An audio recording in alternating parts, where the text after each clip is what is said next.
For 5 years now, the Jackson T. Stevens Cup has established itself as the premier college golf event of the year by bringing the best collegiate players and their teams together to compete on some of the most prestigious golf courses in the world.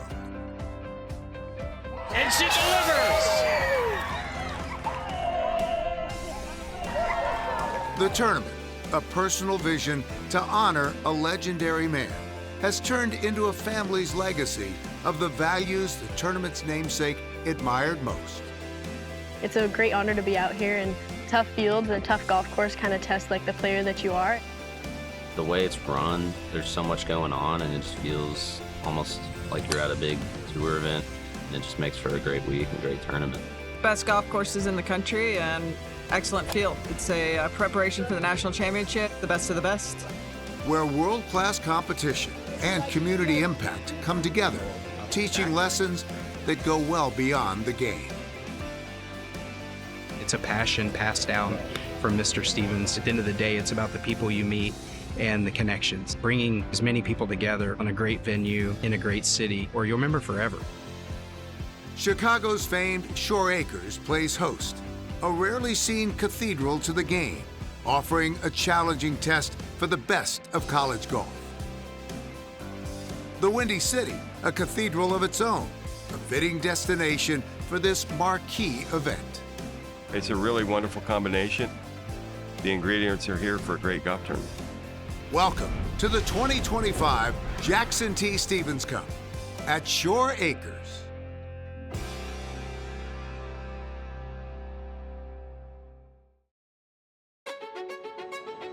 In its 5th year, the Jackson T. Stevens Cup arrives in Chicago with a chance for some of college golf's best programs and players to get an early taste of championship golf. 5 years in, we're sitting here at Shore Acres with a great field and a great group of friends that we've made along the way. It's been very exciting, and we're excited to see where we can take it from here. It certainly exceeded my expectations in terms of the field and the quality of courses we've been able to get on. A great tournament that people want to come play in. I would like to wish all the competitors the best of luck and say thank you once again to everyone here and beyond who came together to make this all possible. Thanks very much. Top teams from all over the nation competing on some of the finest golf courses in the world in what has become a must-play event. I really learned the tradition of the event, what it meant to be a part of it, and how special it felt. When I got the invite again, certainly excited for my student athletes to come back. It's not often where you get to play this kind of tournament multiple times, and it's definitely special, and having to have won it last year is really cool, and honestly just thankful again for the opportunity to come back and play. 12 of the best men's and women's teams, along with individual players from historically black colleges and universities and U.S. military service academies, make up this elite field. It means a lot to me because I can really show, the rest of the NCAA that, there's a lot of talent in HBCU golf. I take pride in showing what type of golfers we have inside our community. There's talent everywhere at every single school, and I think just being able to represent my HBCU Howard is just an incredible opportunity. Just being able to come here and just do it as an individual, I think that's really special. Just the opportunity to play with these top-level competitors and see how you match up. It's what you dream of. You don't get to play with them every day. This tournament is special, man. It's a lot more than just golf. The Stevens name and what he's brought to golf is amazing. So to be a part of this, man, we're thrilled. This year, all 6 of the women's teams are ranked in the preseason top 14 in the country, including #1 Stanford and the defending national champions, Northwestern. The energy and just the enthusiasm for our golf program has just grown exponentially. It's just been really a privilege, and just so proud, for our players now to be back on campus. The women's field this year, you have the defending national champion, you have Stanford, you have Wake Forest. You're playing against national champions and not just run-of-the-mill teams, and I think that really stands out. The top 7 women amateurs in the world, including world #1, Oregon's Kiara Romero. I think I'm a little bit more in the spotlight than I was my first 2 years, but I don't think it changes much. I think it's like a great honor to be ranked #1, but I think all these players right behind me are just as good as me. The men's side features 4 of the top 20 teams in the country, including perennial powerhouses Texas, North Carolina, and LSU. To set that standard early in the season of elite competition on a demanding golf course, it's exactly what you want to put your players and team through because it simulates what you're going to see at the end of the year. The first day of the Jackson T. Stephens Cup is always a grind. 36 holes to position yourself for individual glory. And while no champion will be crowned just yet, the real winner on day 1 is Shore Acres. This Seth Rayner gym is making its public debut and proving itself to be a worthy adversary for the college game's best.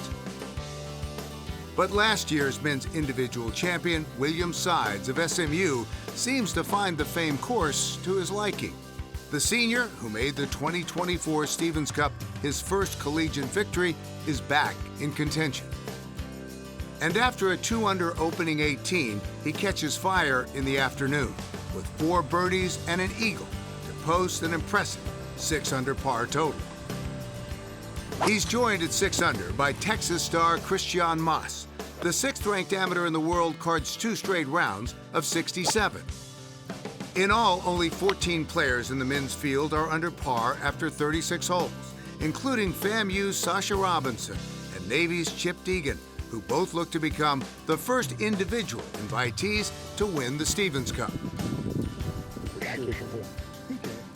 Everyone trails LSU's Noah McWilliams.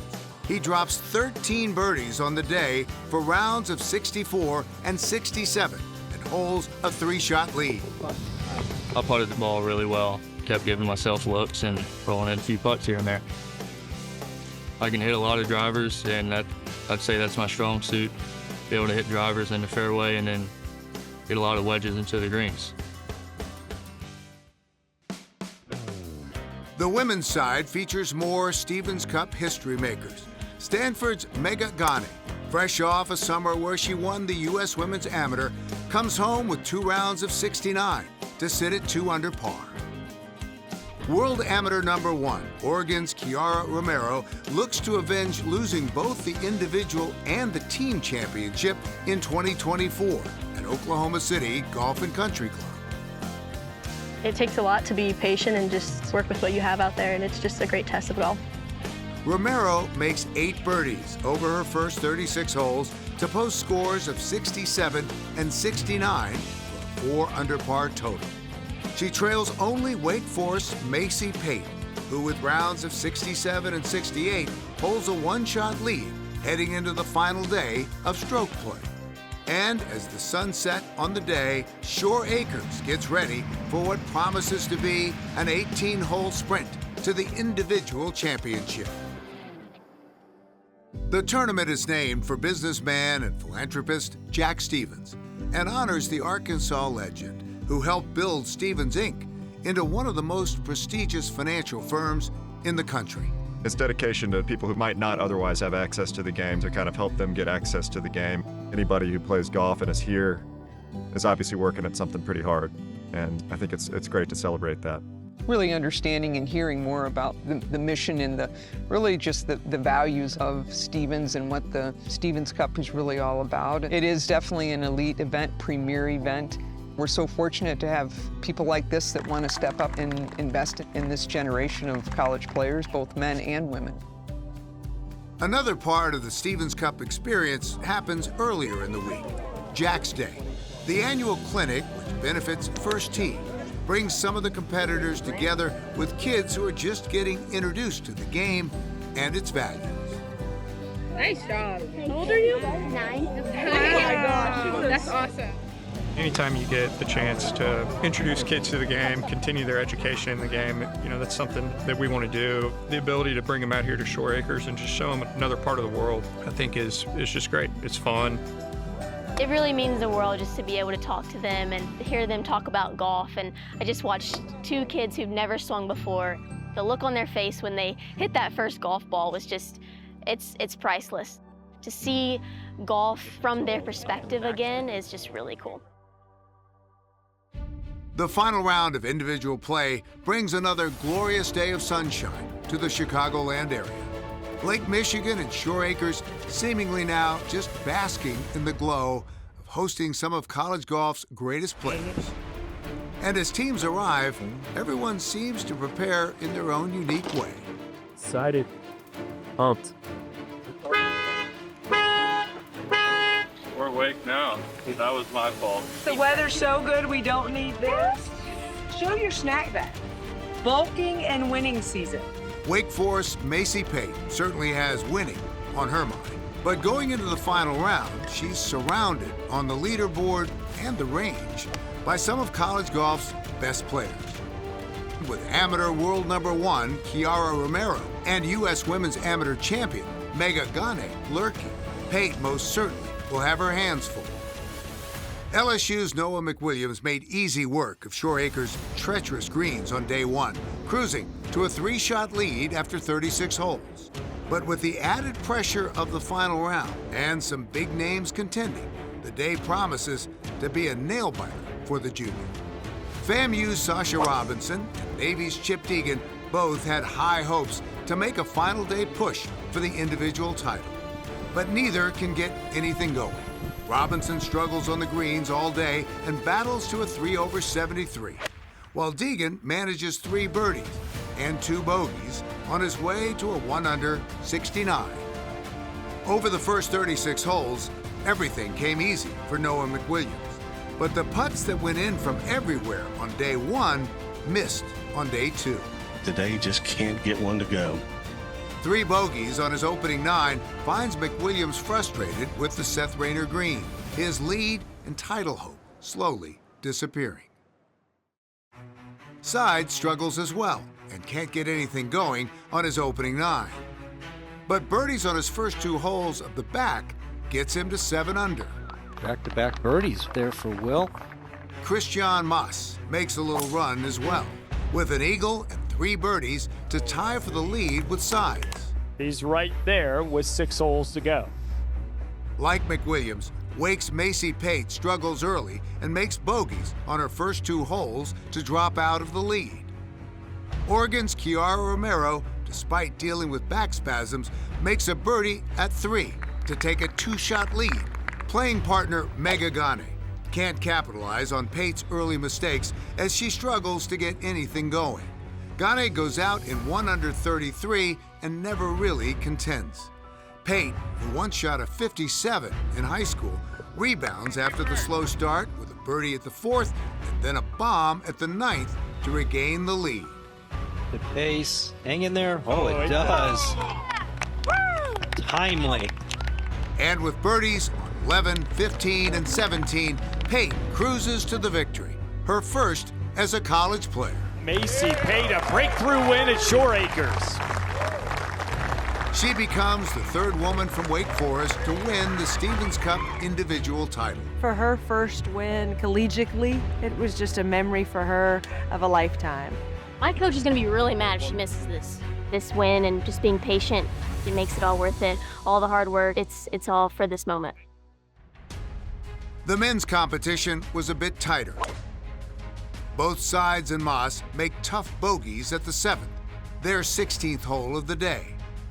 McWilliams, who steadied the ship with 8 straight pars, now finds himself improbably tied for the lead with the defending champion at 6 under. I went over and over to check to see if he knew exactly where he stood, and he said, yeah, I checked my phone to see exactly what the standings are. But Sides would come up clutch. The things that are going on right now, that might seal the deal. How about Williams? Sides? The birdie, followed by back-to-back bogeys by McWilliams, and Sides repeats as Stevens Cup individual champion. Williams Sides officially has gone back-to-back at the Stevens Cup. You're the first back-to-back winner, too. Yeah, crazy. Get another Tiffany trophy. Oh, yeah. Will's growth has been incredible. He loves these pure ball striking golf courses like last year at Oklahoma. And again, this week, it's just, you got to strike the ball so well. Pate and Sides join the growing list of great players to hold the Stevens Cup Tiffany Plate. Pate's celebration is short-lived as she'll be back at it on the final day. Her Wake Forest Demon Deacons looking for their second team match play win at the Stevens Cup. And although McWilliams couldn't bring home the title for LSU in the individual competition, he and the rest of the Tigers will take on 2022 Stevens Cup team champions, the North Carolina Tar Heels. The final day of the Stevens Cup brings with it a new format, and also a timeless way to both honor the spirit of the competition as well as the tournament's namesake, Jack Stevens. Stevens Incorporated was founded on a handshake between Jack Stevens and his brother Whit. As a symbol of Jack's sportsmanship and his respect for the game of golf, please come forward and shake hands with your competitor. Good luck today. Good luck today. 4 teams vying for a chance to hoist the coveted Stevens Cup by day's end. On the men's side, the LSU Tigers face off against 2022 Stevens Cup champions, North Carolina. And on the women's side, the match is a repeat of the 2022 final between the mighty Stanford Cardinal and the Demon Deacons of Wake Forest. Morning, pretty good. The men's marquee matchup features LSU's Noah McWilliams, who finished 3rd in the individual competition, and UNC's Niall Shields-Donegan, who made it to the semifinals of the U.S. Amateur earlier in the year. McWilliams shrugs aside his disappointing final day of stroke play to take the early lead. Big statement early by the Tigers. McWilliams propels an LSU team that at one point during the final day would lead in all 5 matches. You just got to get 3. 3 points gets the job done. The women's matches are much closer, featuring a high-profile matchup of individual champion Macy Pate against U.S. Women's Amateur champion Megan Gane. Gane would strike first, taking a 1-up lead on the first hole and keeping that lead throughout the front 9. The match between Morgan Ketchum of Wake and the number 2 ranked amateur in the world, Paula Martin San Pedro, was not as close.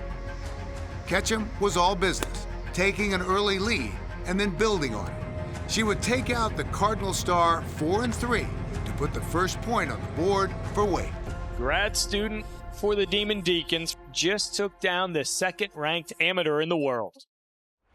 Stanford's Andrea Ruvuelta would do the same to Wake's Chloe Kovaleski, building an early lead and then closing it out with a 4-3 victory. Back on the men's side, LSU continues its dominant play. Dan Hayes' putter catches fire as he walks away with a 4-3 victory over Carson Bertagnoli. And while UNC's Niall Shields-Donegan and Sihan Sandhu both come back to force playoff holes against Noah McWilliams and Alphonse Bondison, those comebacks would be all for naught as Matthew Dodd Barry handles his match against Andrew Riley 3-2 for their second point. And when Keaton Vo can't cash in on a birdie attempt at 18, Arnie Svensson wins it 2-up to clinch the victory for LSU. Point number 3 for LSU. The Tigers have won the 2025 Jackson T. Stevens Cup. Let's go. We just talked. If everyone did their job, I didn't think we would lose a match. And I think the talent we have is elite, and I thought if we performed to it, we would win. And North Carolina is really good, and I just think it's been a great experience. Wake Forest would get their second point as Casey Weidenfeld never trailed against Stanford's Maya Ortengren, winning the match 1-up. Now the hill gets steeper for Stanford. But Stanford's leader, Megan Gane, was happy to make the climb. Going back and forth with Macy Pate all day, Gane held a tenuous 1-up lead through 15. But a clutch birdie by the senior on the 16th gave her a 2-up lead that she would never surrender. 2-2, Wake Forest and Stanford. meaning the championship would come down to the battle between Wake's Ann Stair, Dan Dunnan, and Stanford's Kelly Shue. Dan Dunnan would hold a one-up lead most of the day. Quality golf we're watching right here in this match has been since hole number 1 early in the day. But when Shue stuffs her approach to the par 4 17th, the subsequent birdie ties the match. Both have their chances, but fittingly the match heads to extra holes. And on the third playoff hole, Shue's par putt to tie slides by, giving Wake its third point and their second Stevens Cup championship.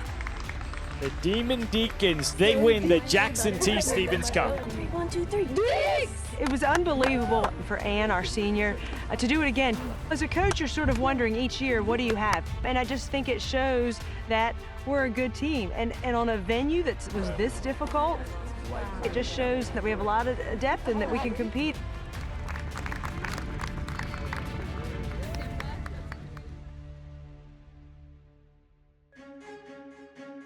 The fifth playing of the Jackson T. Stevens Cup certainly lived up to the intensity and drama of the previous 4 years, continuing to prove its place as the premier collegiate golf tournament of the year.